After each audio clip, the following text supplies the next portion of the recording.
যে আপনারা যত্ন সহকারে কাজ করবেন এবং একটা সংবাদ আমরা এই নিউজ করি আপনার জন্য করেন, আপনার জন্য করেন না, জীবনের ঝুঁকি নিয়ে আপনি রাষ্ট্রের জন্য করেন।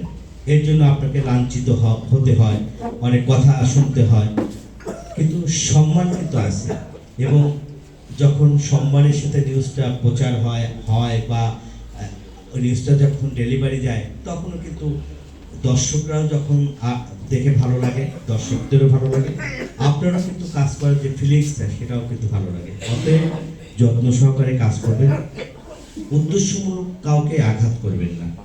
যদি কাউকে উদ্দেশ্যমূলক আঘাত না করেন তাহলে বহুদূর যেতে পারবেন। এই হচ্ছে একটা ঘটনা। আর একটা ঘটনা একটু ছোট্ট করে বলি, যে আমিনবাজারের যে সালেপুর ব্রিজটা নাম শুনেছিলেন না? এই সালেপুর ব্রিজের যখন ফাটল শুরু হয়, আমি কিন্তু ট্রাকে নিয়ে মই নিয়ে আমি কিন্তু সেই একটা মই ভাড়া করছি 2000 টাকাতে, সেই একটা ট্রাকও নিয়েছিলাম নিয়ে যাওয়ার জন্য। সেই ওখানে রেখে সেই ফাটলের চিত্র দেখাইছিলাম, আমি সরাসরি লাইভ করেছিলাম, কিন্তু আমি সেটা অনেক প্রশংসা হয়েছে আমাকে। এটার জন্য আজকে ছয়টা ব্রিজ, আমিনবাজার থেকে শুরু করে আকিজ গ্রুপের আগে একটা ব্রিজ আছে, এই ব্রিজ প্রায় 6টা, 240 কোটি টাকার যে কাজটা, ওই আমার নিউজেই কিন্তু সবগুলো হয়েছে। এটা আমি গর্বের সাথে বলতে পারি। এটা হচ্ছে সাংবাদিকতা, এটা চ্যালেঞ্জ, খুব ভালো লাগে এই ধরনের নিউজ করতে। যাই হোক, ক্যাবলাচরে আমিনবাজারে 6 মার্ডার হয়েছিল না, সবাই ডাকাত নিউজ করেছে। আমি বলছি ওরা ডাকাত, তারা ছাত্র। আলামিনের ইন্টারভিউ করেছিলাম, হসপিটালে ছিল, আমি ইন্টারভিউ করে ওরা লকআপে ঢুকাই। আমি তো সেই লকআপের ভিতরে ঢুকে, তখন ওসি মাহবুব ছিল, আমি কিন্তু সেখান থেকেও তার ইন্টারভিউ করে, ওরা বলছে যে ওরা ডাকাত না, আমরা বন্ধুর সাথে দেখা করতে এসেছিলাম, ওরা আমাকে নিয়ে এসেছে।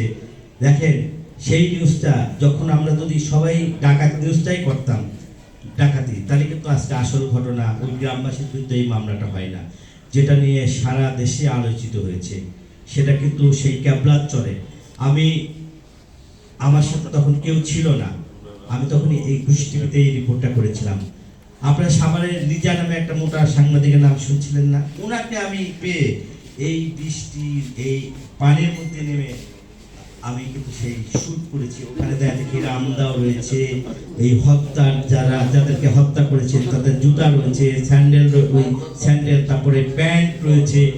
যে হত্যা করার পরে যে আলামতগুলি থাকে না, সেই আলামত পড়ে আছে। সেই আলামত নিয়েই আমি একটা রিপোর্ট করেছিলাম।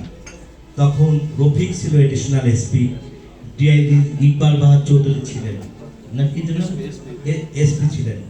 সেই রিপোর্টটা কত গুরুত্ব সহকারে রিপোর্টটা করা হয়েছে, পুরা রিপোর্টে পুরো চিত্রটাই চেঞ্জ করে দিল। অন্যান্য হাউসগুলি যখন এই রিপোর্টটা 7টার সময় 21 টিভিতে রিপোর্ট হয়, বিশেষ রিপোর্ট, মানে একদম বিশেষ 21 এক্সক্লুসিভ ছিল, তখন জিনিসটা নড়ে চড়ে বসলো, পুলিশ নড়ে চড়ে বসলো।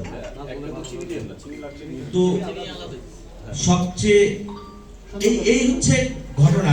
আপনারা চেষ্টা করবেন সবসময় ভালো ভালো নিউজ করবেন। আমি আর কথা বাড়াতে চাই না, আপনাদের সবার প্রতি আমার দোয়া রইল। আমি একসঙ্গে আপনাদের সাথে কাজ করতে চাই।